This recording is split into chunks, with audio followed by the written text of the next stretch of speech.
Halo, assalamualaikum warahmatullahi wabarakatuh. Syifa Kennedy di sini. Hai sobatnya Syifa, kenalin aku Syifa Kennedy. Selamat datang ya. Di sini aku bikin banyak video, silahkan ditonton. Aku juga bikin banyak playlist. 1, 2, 3, 4. Sebenarnya banyak lagi sih, jadi dikepoin aja ya. Happy watching.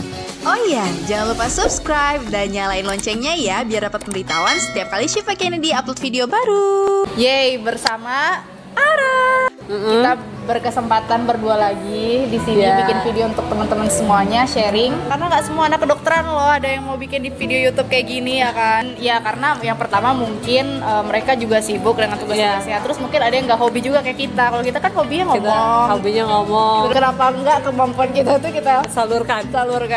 Sekaligus mau cerita-cerita ya kak. Iya, jadi bagi kalian yang pengen punya teman anak kedokteran kayak kita tapi yang suka cerita di YouTube, kalian bisa pantengin YouTube kita, maksudnya video-video kita, di subscribe. Jadi kalian akan dapat pemberitahuan setiap kali Syifa Kennedy upload video baru. Yeay. Hari ini kita mau tema cerita tentang ngerantau. Mungkin teman-teman di sini ada yang baru ngerantau atau ada yang akan merantau. Benar. Mungkin ada juga yang lagi di fase-fase terberat saat jadi anak rantau.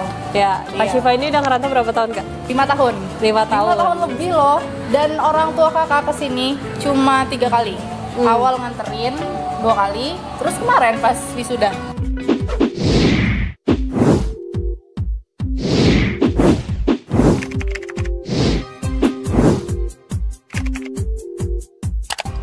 Ceritanya Ara kan kebetulan dari luar Sumatera ya, di Depok lagi. Kenapa sih kita di Aceh ya kak? Jauh di ujung Sumatera ini gitu. Ngebayangin kotanya kayak gimana itu enggak sih. Dan itu dalam hidup pertama kali keluar pulau Sumatera, Jawa. Maksudnya kayak pertama kali Sumatera. Udah gitu dulu tuh kan kalau misalnya kita mau ke Aceh tuh bisa lewat jalur ke Medan. Jadi tuh naik pesawat turun di Medan, terus nanti dari Medan ke Aceh tuh naik bis kan. Dan itu perjalanannya tuh seharian. Karena naik bisnya bisa 7 jam kan. Jadi kayak udah pertama kali nggak sama orang tua, ditambah lagi jauh gitu jalannya. Itu waktu itu rasanya tuh, oh ini gue udah jauh nih dari orang tua. Itu pas di jalan, nangis di jalan. Itu pas pertama kali tuh. Waktu pisah sih sama orang tua belum terlalu berasa kayak gimana gitu. Baru itu di jalan itu ya udah sendiri merasakan perjalanan naik bis dari Medan ke Aceh kok nggak sampai ke Lok Semawe. Iya, jauh banget rasanya. Terus pas sampai pun ternyata ada drama-dramanya dikit. Jadi tuh aku datang ke sini dulu 1 bulan sebelum masuk kuliah, dari pemeriksaan kesehatan.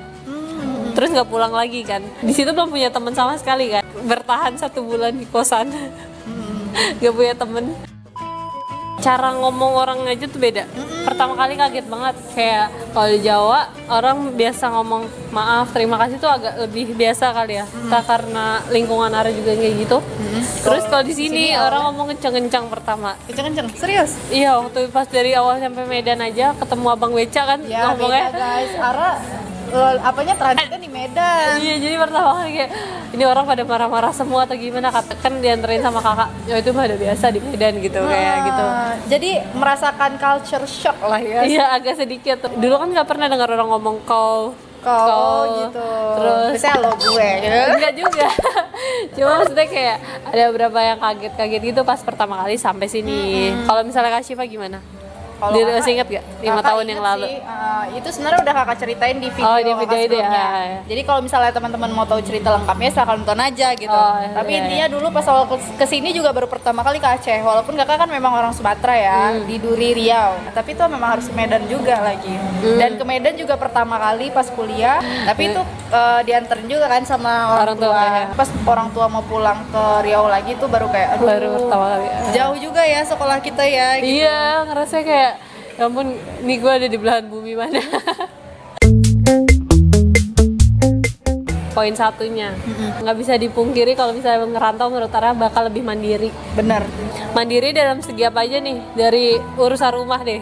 Iya. Selain urusan belajar ya, kita semua yang nge-handle dari nyuci, bebersih, cuci piring, semua nyapu ngepel tuh kan kita yang kerjain sendiri, tanggung jawab kita gitu loh. Atau makan, urusan makan. Dulu kita kalau di rumah kan nggak pernah mikir nih karena ada ibu kita yang masakin biasanya. Nah kalau misalnya waktu ngerantau nih, mikirin nih besok makan apa ya, atau ntar semalam mau makan apa ya gitu. Dari sekian banyak jadwal yang padat sama di kedokteran, mikir juga nih kapan mau nyuci bajunya misalnya kayak gitulah. Pembagian waktu apa, time management ya. Time management itu penting banget. Jangan sampai kita sibuk-sibuk di kampus, di kerja rumahnya nggak ke-handle gitu. Iya benar. Anak-anak SMA sekarang udah mulai lah ya, belajar nyuci baju sendiri, setidaknya cuci piring sendiri. Minimal bisa lah. Masak nasi jangan sampai nggak bisa kayak gitu-gitu. Nasi parah kalau nggak bisa. Terus kayak nge-handle uang gimana caranya dibagi buat 1 bulan gitu. Kalau kakak yang paling terasa mandiri ketemu orang lain sih. Maksudnya kayak dulu sebelum ngerantau. Bahkan kakak ke bank cuma nanyain sesuatu aja kakak tuh nggak berani. Tapi semenjak ngerantau kan harus ngurus ke bank sendiri, ngurus ke pasar sendiri, ngurus surat sendiri. Ngurus berkas jadi belajar sendiri gitu kan Kak. Saya ke kantor BPJS nih waktu itu ngurus sendiri. Pernah kan jadi bisa pindah domisili gitu kan. Jadi biar bisa di sini dipakai. Gitu tuh. Jadi ngerasa belajar semua sendiri lah. Terus jadi nggak terlalu bergantung sama orang karena kita juga posisinya ngerantau kan. Jadi terbiasa untuk itu. Yang rasain kedua juga kita berasa lebih kerja keras di tempat rantau. Kenapa? Karena kita di sini tujuannya belajar kan, misalnya belajar sambil cari pengalaman. Nah, terus selalu nginget nih perjuangan orang tua di sana tuh gimana. Jadi sebenarnya kayak nggak ada waktu buat leha-leha kayak gitu kan Kak. Jadi lebih setiap ada ujian atau setiap ada apa yang mau dilaluin sebisa mungkin, sebaik mungkin gitu dilakuin secara maksimal. Ketiga itu kita jadi lebih paham soal menghargai kebersamaan. Berharga banget ternyata pas dia di sini. Dulu kayaknya makan bareng nggak begitu penting lah. Terus tahu-tahu pas di sini ya Allah makan sendirian di kos tuh berasa kan, apalagi pas sahur. Iya. Aku merasa tuh. Kalau nggak kebangun ya udah nggak sahur. Kalau di rumah kan ada ibu tuh yang udah masakin duluan. Kalau di kosan kita yang harus panasin sendiri, bangun sendiri. Jadi buat teman-teman yang masih di rumah sebisa mungkin dimaksimalin nih birrul walidain atau berbakti sama kedua orang tuanya. Buat anak yang ngerantau sebisa mungkin setiap hari nelpon orang tua, minimal ngabarin. Kan sekarang WhatsApp udah gratis ya kan, tinggal paket internet semua mahasiswa pasti punya. Iya, jadi biar orang tua pun ngelepas kita tetap nggak merasa kehilangan sama kita. Ngabarin lah kalau mau ujian, ngabarin, mau ada apa ngabarin. Jujur kakak setiap mau ujian atau mau presentasi referat aja atau laporan kasus Ara juga pasti lapor.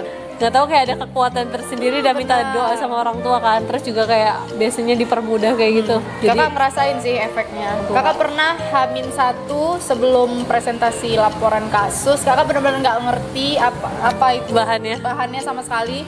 Malamnya kakak telepon, besok mau presentasi, udah ada bahannya tapi nggak ngerti. Terus tahu malam itu juga kakak dapat ilham, oh ternyata gini mudah ya, serius. Jadi besokannya lancar, alhamdulillah. Jadi kayak memang kekuatan doa tuh the miracle of mothers or fathers, parents pray itu memang keren. Terus yang keempat, menurut Ara, kalau misalnya kita ngerantau itu juga membuat kita jadi lebih tegar. Sering ngerasain kalau misalnya ada sesuatu itu sendiri aja gitu, nggak usah terlalu, ya boleh sih disampaikan ke orang tua lagi sedih. Cuma masalah-masalah yang kayak pertemanan atau apa, biasanya kayak lebih hadapinnya sendiri ya. Gitu ya. Ntar kalau udah tenang baru cerita ke orang tua, tadi sebenarnya ada ini. Pas ngadepinnya kan sendiri nih. Terus bisa kayak waktu lagi sakit nih kan, ngerasain sendiri tuh. Iya. Mungkin banyak lagi teman-teman di rumah sebenernya. ya, tapi itu mungkin yang kita ingat saat ini. Kalian boleh tambahin di bawah apa sih suka-suka kalian ketika ngerantau gitu. Bisa share ke teman-teman, siapa tahu yang kalian share itu bisa banyak nantinya dibaca oleh teman-teman yang mau ngerantau. Share ya di bawah kalau misalnya lagi ngerantau sukanya apa, dukanya. Dukanya apa tuh, Ra? Oh, mungkin Ara punya cerita unik nih tentang Coba deh Ra ceritain. Yang paling diingat dulu ya. Jadi kan kalau di kedokteran itu setiap 7 minggu sekali ada ujian. Namanya ujian blok. Nah, terus waktu itu posisinya lagi mau ujian nih Kak. Udah ujian. Pertama kali waktu itu hasilnya nggak sesuai dengan yang diinginkan. Kayak ngedown banget kan. Nah, terus waktu itu kan mau belajar tuh biar nilainya lebih baik pada saat itu. Nah, waktu itu lagi begadang, terus di kosan sendirian. Jadi waktu itu aku sebenarnya kosan tuh berdua. Tidur tuh agak malam tuh waktu itu, kayaknya posisinya tidur jam 1 atau jam 2. Kayaknya kalau nggak salah laptopnya di atas meja belajar, ada tablet yang lagi dicas, HP juga kayak nggak jauh dari situ lah. Berarti ada laptop, ada tablet, ada HP. Waktu itu lagi dicas. Iya. Terus tiba-tiba pas bangun subuh kan mau sholat subuh tuh. Pas lagi sholat depannya pintu kosan lagi sholat. kayak kepikiran kan, kok pintunya kebuka ya gitu. Serius? Iya. Udah kebuka? Udah kebuka. Ah, pikir teman kos Sarah pulang. Oh, iya. Tapi kok tadi udah ngelewatin dapur, ngelewatin kamar mandi, kok nggak ketemu gitu kan. Iya, ya udah, terus langsung lihat barang, langsung ternyata udah beneran nggak ada. Semuanya? HP nggak ada, tablet nggak ada, terus laptop ada. Laptop ada? Makanya waktu pertama kali bangun nggak nyangka itu kemalingan karena laptopnya tetap ada di meja, hard disk juga nggak ada.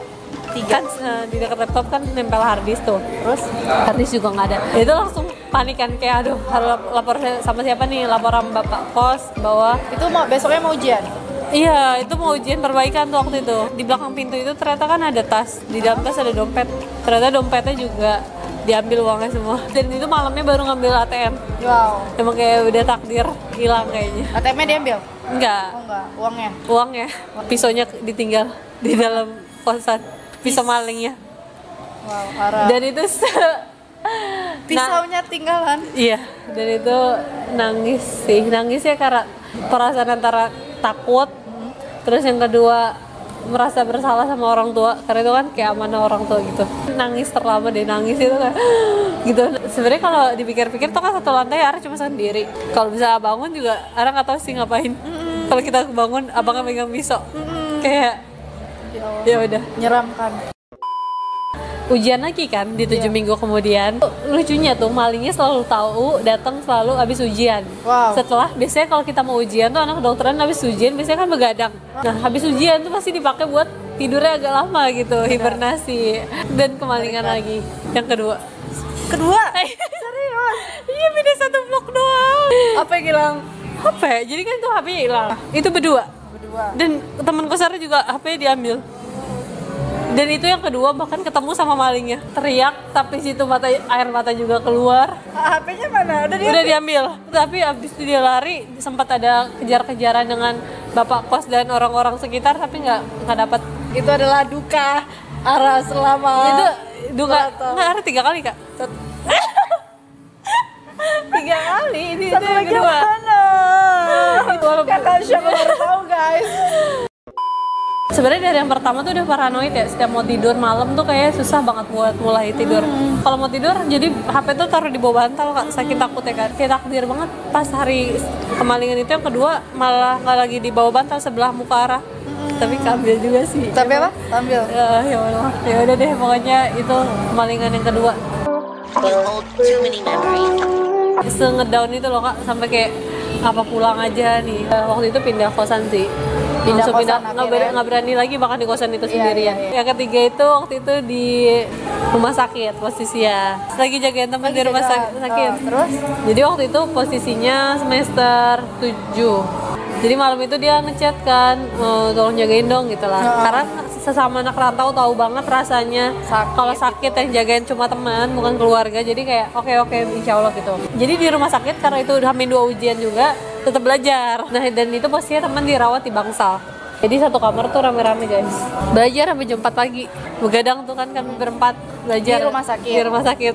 Subuh bangun masih nyari HP dulu. Karena udah sering banget kayak gitu kan.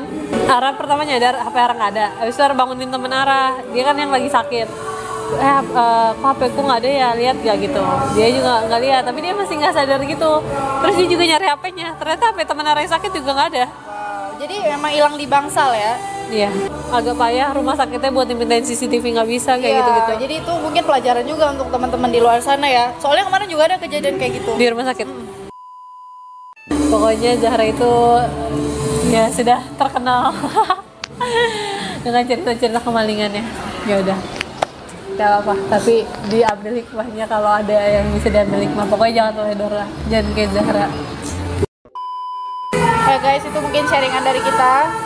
Semoga bermanfaat. Ayo cerita di bawah gimana pengalaman kalian. Nah, jangan lupa di komen, di like, sama di subscribe. Oke? Jangan lupa share ke teman-teman kalian semua. Follow my Instagram @scfkmdi. Follow Instagram di Zahra Firdausi. Bye-bye. Jangan lupa subscribe dan nyalain loncengnya ya biar dapat pemberitahuan setiap kali Syifa Kennedy upload video baru.